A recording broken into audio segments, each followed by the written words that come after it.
Baik. Silakan. Kalau pertanyaan saya memang benar ingin bertanya karena belum ada jawabannya Pak Ustadz. Baik.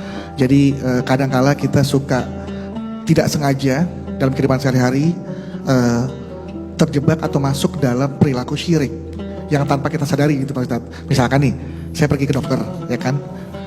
Setelah pergi ke dokter, penyakit saya terobati, sembuh gitu. Dan akhirnya saya bisa bilang ke teman saya, lu ke dokter Sia aja tuh, pasti lu sembuh deh dari penyakit itu. Tanpa sengaja bahwa kita lupa yang memberikan sakit dan sehat tentunya Allah Subhanahu Wa Taala. Nah, apakah kita masuk dalam perilaku syirik tersebut? Ya. Yang kedua Pak Ustadz, apakah dosa-dosa syirik juga ada tahapannya gitu, ada levelnya? Baik. Kayak pedes level 1, level 2 gitu Pak Ustadz. Baik. Kayak keripik. Iya, iya. Kemudian yang ketiga, nah bagaimana? Sebentar, ada berapa pertanyaannya?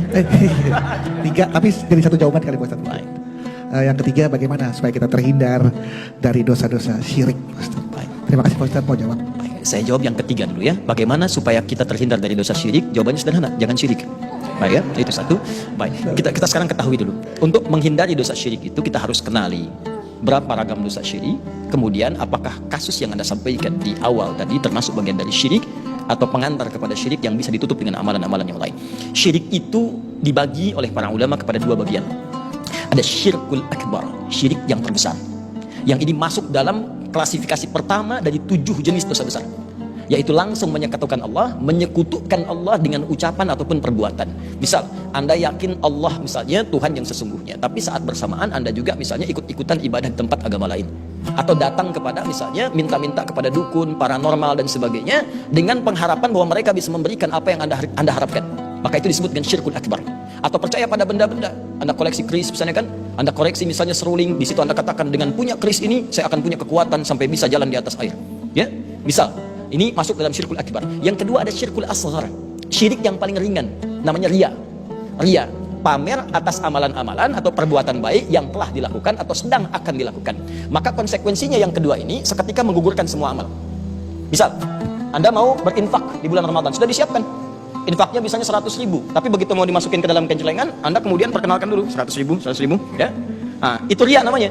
Begitu Anda kerjakan, turun Quran surah kedua ayat 264. Kata Allah, ya ayyuhalladzina amanu la tubtilu shadaqatikum bil manni wal adha kalladzi yunfiqu malahu ria'an nas. Hai orang-orang beriman, jangan engkau gugurkan semua amalan yang pernah engkau kerjakan dengan perbuatan yang merusak. Contohnya riya, infak riya, salat riya. Anda tarawih pengen dilihat orang, supaya orang tahu saya tarawih, itu riya. Sebelum tarawih Anda merasakan itu, bikin status. Nih, saya ingin sampaikan pada dia, jangankan dia, saya pun bisa tarawih. Bikin status, baru dibikin status sudah hilang semua amalan tarawihnya. Habis. Ya, hati-hati. Sekarang ada musim umrah nih, Ramadan. Begitu orang umrah, misalnya ngumpulkan orang, boleh silakan minta maaf, minta doa boleh, tapi jangan riya. Kumpulkan orang sekompleks RT, Anda sampaikan maaf, ini umrah pertama saya mohon maafkan kesalahan saya. Kalau ada dosa-dosa mungkin saya tidak tahu, tolong mohonkan kemaafan nih. Ini umrah pertama saya ingin sukses. Barangkali saya orang pertama juga di komplek ini yang baru umrah. Pak RT belum, Pak RW belum ya teman-teman. Saya doakan di Ka'bah, itu belum berangkat sudah habis pahalanya. Ya, baik. Kemudian yang terakhir, Ustaz, saya tidak disadari keluar kalimat-kalimat. Ya, ini dokternya bagus nih, pasti sembuh dan seterusnya. Harusnya Anda katakan insya Allah.